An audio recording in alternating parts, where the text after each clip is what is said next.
सेवा संगठन सप्तम वार्षिक उत्सव अनुष्ठित होइछि। जगतगुरु भागवत गीतार टीकाकार पंडित श्रीधर स्वामीकर द्वितीय दिन जन्मदिन जयंती अवसर में आज बालेश्वर रेमुणा मयूर ग्राम सेवा संगठन सप्तम वार्षिक उत्सव पालन कर वार्षिक उत्सव में प्रतिवर्ष भली ए वर्ष सामाजिक सांस्कृतिक सेवा परिवेश शिक्षा क्षेत्र में उल्लेखनीय परिदर्शिता लाभ करथिबा असाधारण प्रतिभा मानकु समर्थ कराजितला और एथिरे सामाजिक दायित्वबद्धता को सम्मान जणाई श्रीधर सेवा सम्मान 2021 रे सोशल संगठन मानकु सम्मानित कराजितला।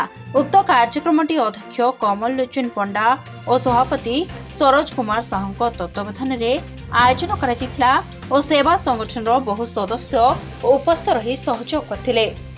देवाशीष दास का रिपोर्ट, आम हक न्यूज।